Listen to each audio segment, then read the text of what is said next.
দর্শক আমি এই মুহূর্তে দাঁড়িয়ে আছি একদম কুয়াকাটা সমুদ্র সৈকতের পারে। আপনাদেরকে যদি একটু দেখানোর চেষ্টা করি, ঘূর্ণিঝড় রেমাল কিন্তু গত 2 থেকে আড়াই ঘন্টা পর্যন্ত তাণ্ডব চালাচ্ছে এবং সেই তাণ্ডবের চিত্র যদি আপনাদেরকে আমি আলোর স্বল্পতার কারণে হয়তো পুরোপুরি দেখাতে পারবো না, কিন্তু যদি দেখাই, এটি কিন্তু কুয়াকাটা টাইস মার্কেট নামে পরিচিত। এখানে পর্যটকদের বিভিন্ন সামগ্রী বিক্রি করা হয়। আসলে এই মার্কেটটি কিন্তু মার্কেট কর্তৃপক্ষ তারা মনে করেনি যে এত দূর পানি চলে আসবে, কিন্তু ইতিমধ্যে কিন্তু মার্কেটের একটি বড় অংশ কিন্তু পানি ঢুকে গেছে এবং অধিকাংশ মাল হয়তো বেড়ে গেছে। আমরা দেখতে পাচ্ছি এখানে শুনেছি যে অন্য মার্কেট থেকে ফ্রিজ ভেসে এই মার্কেট পর্যন্ত চলে এসেছে।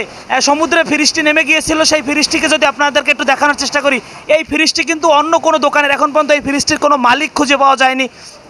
তবে এখানকার কর্তৃপক্ষরা এই ফ্রিজটিকে সমুদ্র থেকে তুলে এখানে রেখেছেন।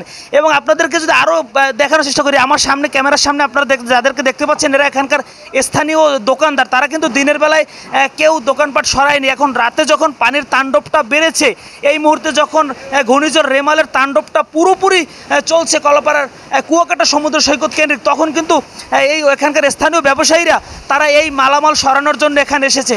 এবং আমি যদি একটু দেখানোর চেষ্টা করি, যদি ভাই লাইটটা যদি এই হচ্ছে একদম এই মার্কেটের এত দূর কিন্তু জোয়ারের পানি কখনোই আসে না, কিন্তু ঘূর্ণিঝড়ের যে তাণ্ডবের যে চিত্র, জোয়ারের পানি যে ভয়াবহতা, সেটি কিন্তু আপনাদেরকে যদি একটু দেখানোর চেষ্টা করি, হয়তো আলো স্বল্পতার কারণে আমি বোঝাতে পারবো না, কিন্তু একদম বেড়িবাঁধ লাগোয়া কিন্তু প্রত্যেকটি ঢেউ বেড়িবাঁধে আসতে পড়ছে। এই মুহূর্তে কিন্তু জোয়ার পুরোপুরি নাই, কিন্তু জোয়ার না থাকলেও পানির যে তাণ্ডব, সেই তাণ্ডবের চিত্র কিন্তু আপনাদেরকে দেখাচ্ছি। প্রচণ্ড বৃষ্টি হচ্ছে বাইরে এবং বাতাসের পরিধিও অনেক বেশি। এখানে অনেক ব্যবসায়ীরা রয়েছে, আমরা অনেক ব্যবসায়ী রয়েছে, তাদের সাথে কথা বলার চেষ্টা করবো। আপনার দোকানটি কোন জায়গায় এবং আপনার কী কী ক্ষয়ক্ষতি হয়েছে?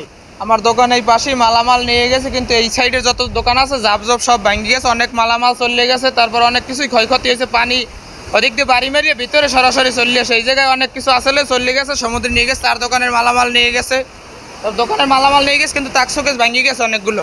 আপনাদেরকে তো এর আগেও বলা হয়েছিল যে সারাদিন মাইকিং করা হয়েছে যে দোকানপাট সরিয়ে নিন, মালামাল সরিয়ে নিন, আপনারা কেন দিনের বেলায় মালামাল সরিয়ে নেননি? মালামাল সরাই নিছি, অনেক মালামাল রয়ে গেছে, সব কিছু নিতে পারিনি, কারণ সারাদিন বৃষ্টি গেছে, গাড়ি পাই নাই, সবাই মালামাল টানাটানি করছে, এই জন্য সম্পূর্ণ মাল নিতে পারিনি। তাকসো কিছু রয়ে গেছে, কিছু মাল রয়ে গেছে, ওগুলো আর কি ভেঙে চুরে গেছে। জি ধন্যবাদ। এখানে দর্শক আপনারা শুনছিলেন, আমি কিন্তু এখানে একজন ব্যবসায়ীর সঙ্গে কথা বলছিলাম। তারা কিন্তু দিনে আবহাওয়া খারাপ থাকায়, প্রচণ্ড বৃষ্টি বাতাস থাকায় আসলে দোকান থেকে মাল সরিয়ে নিতে পারেনি। সেজন্য এই মুহূর্তে কিন্তু তারা এখানে যখন ঘূর্ণিঝড় রেমালের যে আঘাতটি বর্তমানে গত 2 ঘন্টা ধরে কিন্তু চলছে এবং ঠিক এখনও কিন্তু সেই তাণ্ডব চলছে, দমকা হাওয়া এবং বাতাস এবং বৃষ্টি এবং সমুদ্রের ঢেউ সব মিলিয়ে কিন্তু একটি ঝুঁকিপূর্ণ পরিবেশ কুয়াকাটায় বঙ্গোপসাগর লাগোয়া এলাকাগুলো তৈরি হয়েছে। এবং আমরা ইতিমধ্যে খবর পেয়েছি কলাপাড়া উপজেলার বিভিন্ন ঝুঁকিপূর্ণ বেড়িবাঁধ কিন্তু ছুটে পানিতে বিভিন্ন গ্রাম প্লাবিত হয়েছে। এবং তবে একটি স্বস্তির খবর হচ্ছে যে 65 দিনের অবরোধ থাকায় কিন্তু সমুদ্রে কোনো জেলে নেই এবং জেলে না থাকার কারণে সমুদ্রে বড় ধরনের কোনো দুর্ঘটনা ঘটার সম্ভাবনা নেই। তবে উপকূলবর্তী যে মানুষরা আশ্রয় কেন্দ্রে যায়নি, তারা হয়তো বিপদের সম্মুখীন হতে পারে। এখানে আরও অনেক দোকানদার রয়েছে, আমরা যদি একটু কথা বলার চেষ্টা করি যে অলরেডি আপনাদের দেখতে পাচ্ছেন কিন্তু দোকানের ভিতর থেকে, দোকানের পিছন থেকে মার্কেটের ভিতরে পানি চলে, সেগুলো কিন্তু সমুদ্রের পানি। জানি না এই দোকানের মালামাল সরিয়ে নেওয়া হয়েছে কিনা, তবে এই যে আপনারা দেখতে পাচ্ছেন এখান থেকে দোকানের মাল বের হয়ে যাচ্ছে। আসলে অনেক ক্ষয়ক্ষতি হবে বলে মনে করছি কুয়াকাটার। এখানে অন্য একজন দোকানদারের সাথে আমরা একটু কথা বলার চেষ্টা করব। আমরা একজন দোকানদারকে পেয়েছি। আপনার দোকানের কি কোনো ক্ষয়ক্ষতি হয়েছে কিনা, মালামাল সরিয়ে নিয়েছেন কিনা? আমার দোকানের মালামাল নিয়েছি, এখনও প্রায় 1-2 লাখ টাকার মাল এখনও দোকানে আছে, কারণ গাড়ি চার্জ ছিল না, যে অটো গাড়িতে যে নেবো গাড়ি পাওয়া যায় না, যার জন্য মালামাল নেওয়া হয় নাই। বন্যা দেখতে মনে করেন এখনও আমরা দোকানের কাছে রয়েছি। আপনি যদি মালামাল সরিয়ে না নিতে পারেন, তাহলে পানির যে স্রোত, কি মনে করেন আপনার দোকান ভাসিয়ে নিয়ে যাবে কিনা? আমার দোকানের পিছন সাইড নিয়ে গেছে, বর্তমানে আমার দোকানের অবস্থা খুব খারাপ অবস্থা, বুঝছেন।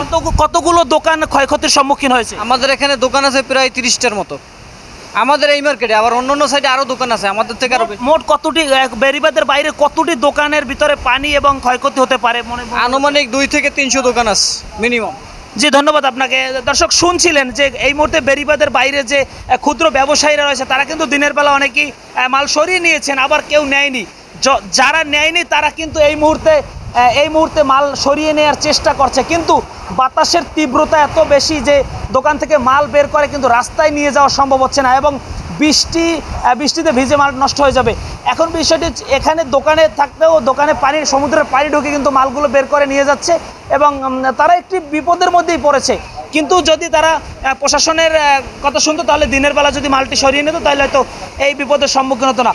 আমরা কিন্তু আশ্রয় কেন্দ্রগুলো ঘুরেছি, কুয়াকাটা উপজেলার আশ্রয় কেন্দ্রগুলো, সব আশ্রয় কেন্দ্রগুলোতে কিন্তু সাধারণ মানুষ এসে উপস্থিত রয়েছেন, এবং এখন পর্যন্ত উপজেলা প্রশাসন আমাদেরকে বলেছেন যে 13,000 মানুষকে কিন্তু এখন পর্যন্ত আশ্রয় কেন্দ্রে নিয়েছে উপজেলা প্রশাসন। এবং কুয়াকাটার আবাসিক হোটেলগুলোকে আশ্রয় কেন্দ্র ঘোষণা করার পর সেখানে আমরা প্রত্যেকটি হোটেলেই দেখতে পেয়েছি সাধারণ মানুষের উপস্থিতি। এখন পর্যন্ত অত বড় ধরনের কোনো ক্ষয়ক্ষতির কথা অথবা হতাহতের খবর কিন্তু আমরা পাইনি। তবে দুলাশ্বর ইউনিয়নের একটি হতাহতের ঘটনা ঘটেছে, যেখানে একজন মানুষ ইতিমধ্যে আমরা মারা যাওয়ার খবর পেয়েছি। এছাড়া আমরা বড় ধরনের কোনো হতাহতের খবর পাইনি।